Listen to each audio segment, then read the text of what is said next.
What's up, everybody? Thanks for tuning into this episode of English Turks, where I review your favorite Turkish series with and without English subtitles. And today we are reviewing Sevdiğim Sensin episode 6. Now, one thing I want to say about this episode is I just don't like when they give all these fragments and like sneak peek, and it basically tells the whole episode. So I feel like we already saw all of episode 6, or at least the most important parts. And then what they showed us was whatever they used to fill in. And that was kind of annoying, but we're still going to talk about it, and let's get into it. So he's about to tell Dijole that he basically loves her, and he doesn't because they always drag things out. But he gets a phone call that says, from the brother saying that, if he wants to see Kadir, he needs to make his way over to see Fikret. And Dijole fights her way to go with him, but he makes her promise that she'll stay in the car. We know Dijole's not staying in the car. Why are we even bothering? But anyway, she sews this lucky pin that she had on her clothes onto his clothes because she wants to make sure that he stays safe. He goes inside, and Fikret is making all these demands. He's like, listen, I want to be on the board, which is what they were mocking him for last time.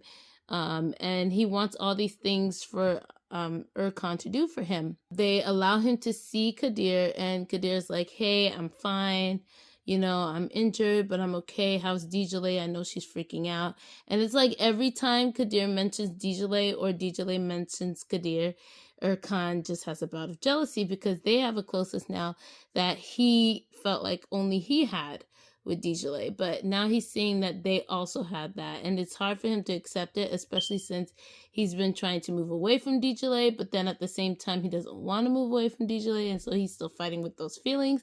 And he also didn't get to confess whatever he was planning on confessing, so it's a whole thing. So he sees the brother Firman, and he starts fighting him. And when they start fighting, Fikret shoots off a gun, which startles Dijole in the car, and she thinks that they shot Erkan. So she runs to the door, and when she listened in, she realized that Erkan is okay. But as she's trying to go back to the car, she gets caught by her brother, Firman. He sees Dijole, he brings Dijole inside, and it's crazy because she ran out the car, but she ran out with the bag she was carrying. And the only thing that she has in the bag that she's carrying is the same clothes that she had on her back. Well, Firman tells Erkan, like, it's either you leave without Kadir and we hold Kadir hostage until you do all these things we want you to do, or we can keep Dijole hostage. And Kadir comes out of the room and he's like, listen, I'll be fine. I'll stay here. It's okay. And then Firman notices the bag that Dijole has, and he opens up the bag and he notices it's her sweater in the bag and her clothes, like the clothes that she had left their town in, and he throws it in the fire, which, I mean, I don't know how cruel you can be, but he does that. And DJ is crying her heart out because the reason why she was holding on to the clothes so much is because, if you can remember, everything was pass-me-downs. When Erkan took her shopping, she never bought clothes. She said that everything that belonged to her mother would pass down to her sister, and everything that her sister had would pass down to her. So she ended up with this sweater that was originally her mother's, and she wanted it as a keepsake to keep her mother's memory alive. So that's why she was crying over the sweater. So then Erkan takes Dijole out of there, takes her home, and they have a conversation on the couch, and she's still adamant about this. Listen, you can't touch me, and I'm going to marry Kadir, and me and Kadir are going to be together. And Erkan's like, oh my gosh, like, he just can't stand hearing this whole idea of her being with Kadir. But she reminds him, like, hey, you have a different plan for yourself, and I just need to keep myself safe. And so they, in turn, leave on that note. She decides not to sleep in his room. He's not sleeping in his room, but she decides not to sleep in his room, and she goes down to the farm animals, and she ends up sleeping with the farm animals all night. And then he throws a whole search party when he can't find her in the room because obviously, but the mother is so vindictive. She's like upset that he's having this whole shindig about going to find her, but you are the cause of that because you put so much importance on DJ.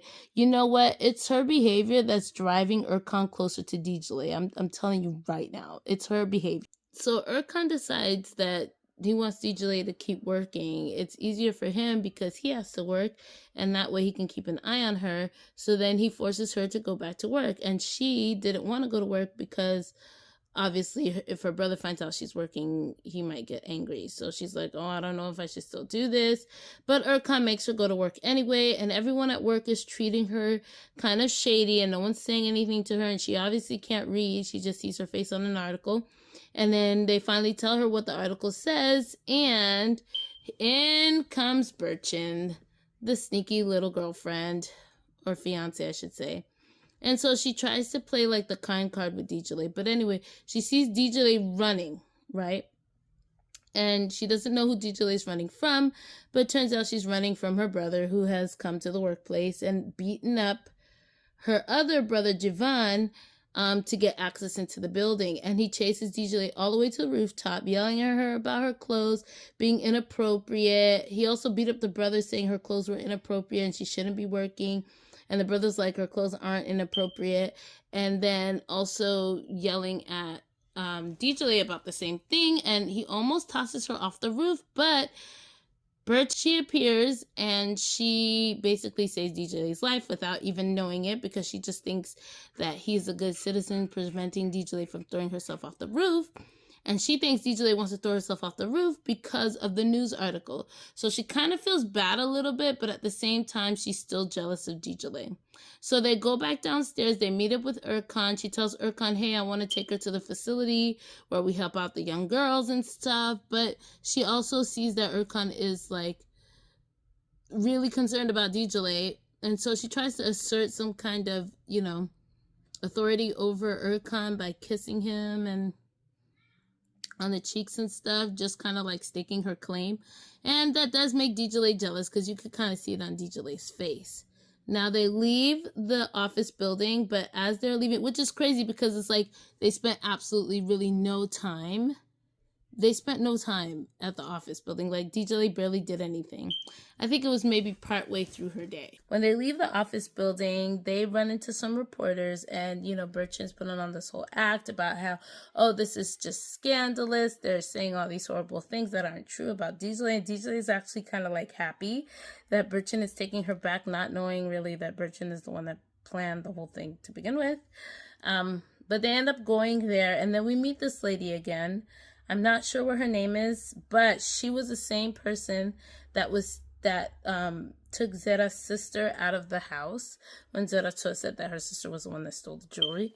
Actually, DJ runs into Zera's sister first, and Zera's sister's like, oh yeah, she beat me and she did all these things to me, because just at the capacity that this girl was with the little sister, she, DJ was immediately thinking, oh my gosh, she must have done something so mean to this girl, but really she didn't. And she actually just yelled at her and told her, hey, I want you to go to school. I want you to have a good education. You are not going to be a servant. You're going to be more than a servant. But there's something going on with Zera's sister, and she seems like she's going to play a very important role in this series. So DJ ends up going to class, and she's doing her work, and this lady is like really stern about her writing and like, hey, you're just going to draw lines, because right now what you're doing is not on the lines. It's not neat, so she's like really adamant of that. And while she's in class, Burchin and Erkan's mother, I think it's Inji, I think that's her name, and Burchin's mother, they're all in the office congratulating themselves on this article and how it makes DJ look, and they think they really accomplished something. But really, at the end of the day, it's where Erkan's heart is. And so then Erkan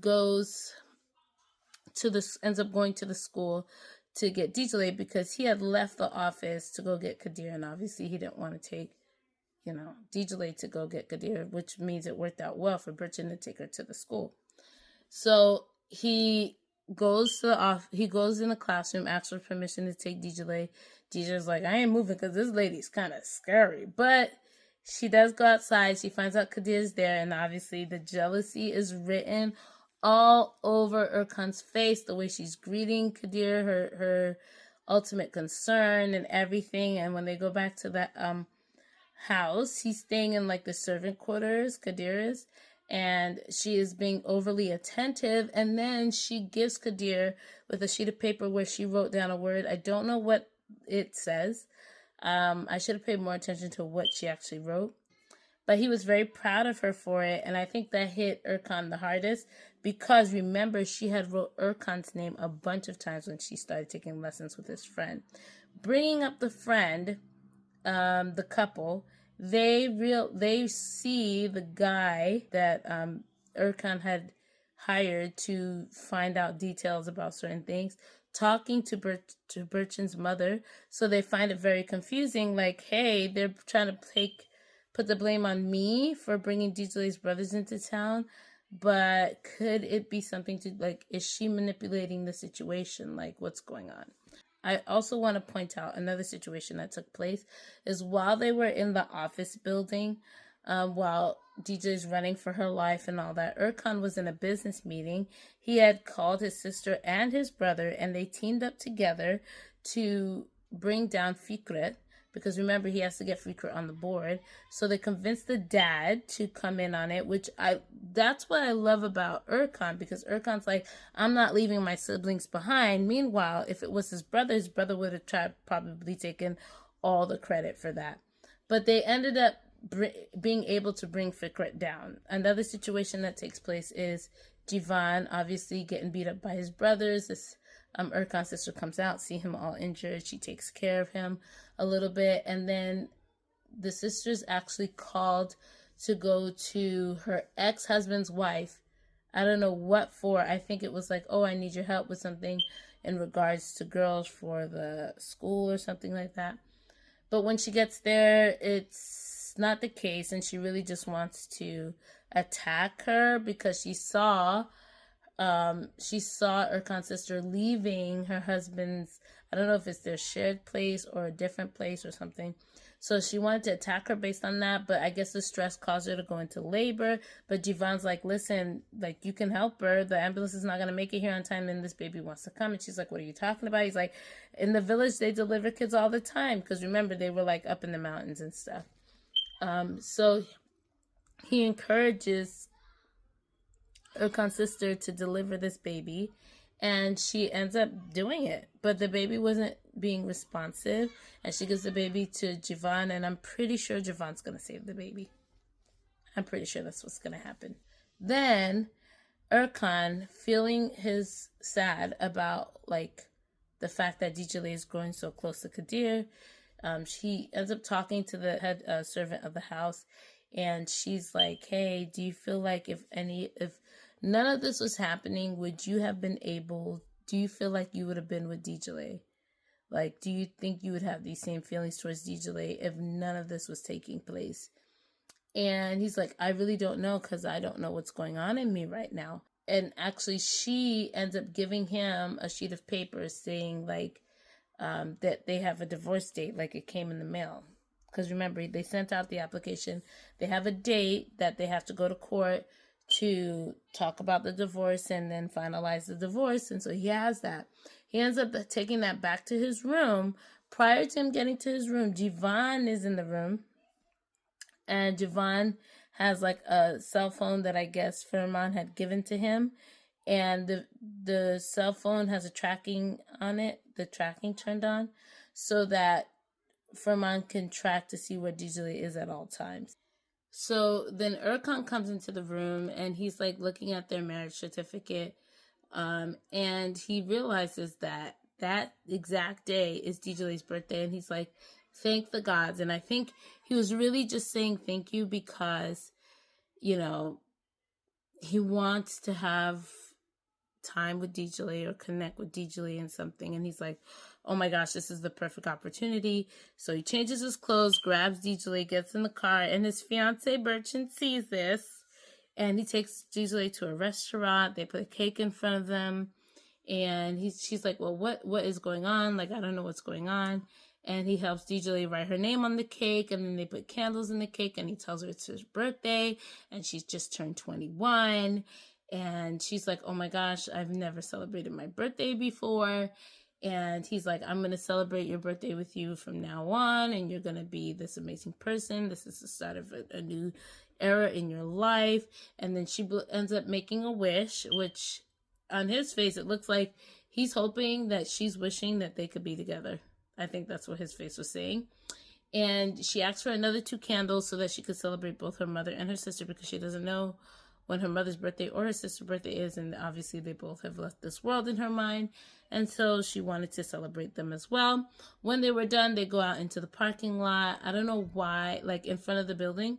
I don't know why he chose to leave her there. He could have walked with her to the car, but he left her on the curb to go get the car, and then Bertrand tries to trick her into getting in the car because she's mad with jealousy that Erkan is doing all this for her. So obviously she was probably going to do something shady, but then Furman shows up. DJ jumps in the car, tells her to step on it, and she's like, one of the nasty things that she said that I was like, oh my gosh, is she said like, oh, that means if I throw you out of this car, then he won't be chasing after me because he's just here for you. Like, way to be nasty. But they end up getting into a car accident, car flips over, and this man passes his fiance. He had to run around the car to get to DJ. And she's and Bertrand's in the car talking about Erkan not even stunting you, girl. Like, that should be a sign. That is a big red flag that this man do not want you. He doesn't want you, and you should stop chasing him. But instead, she faints, and he's screaming, crying over DJ, and that's how the episode ends.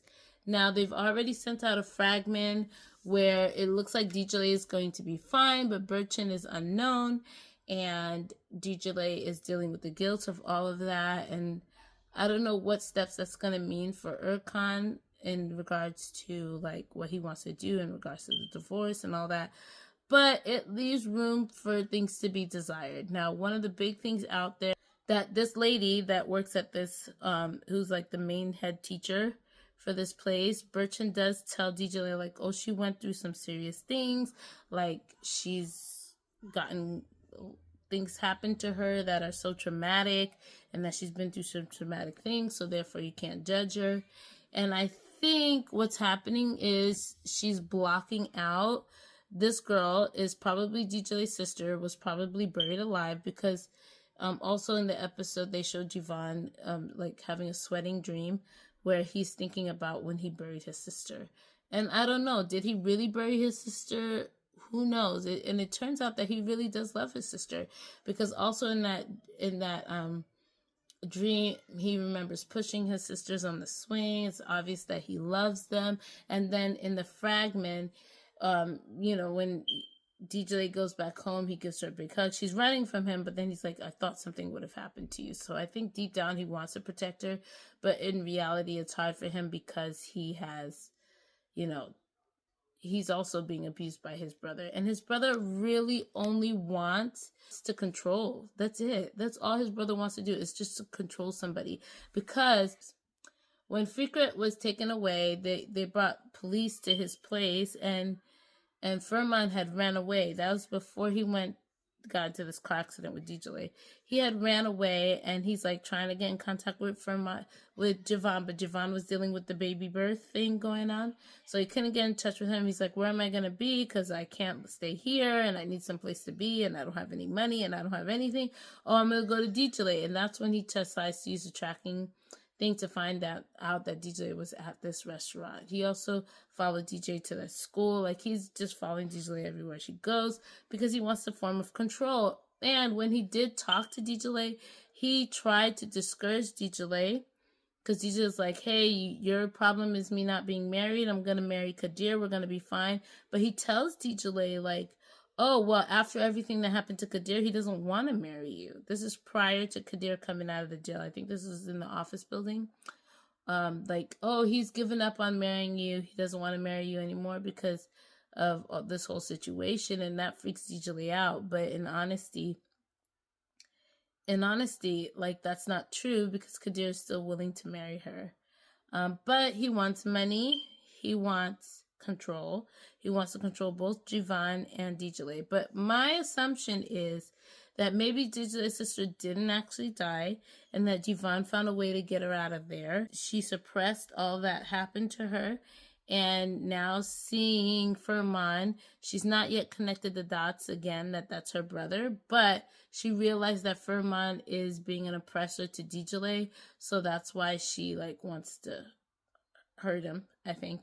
But we're going to find out everything in the next episode. It's really good. I just hate that they keep giving away all the good things in the fragments so that by the time you watch the show, it's like, okay, is there anything good? Is there anything good? Is there anything good? But there's nothing good because everything else was given away. Like now, Erkan's brother did find out that his mom is the one thing that Fikret would never give up.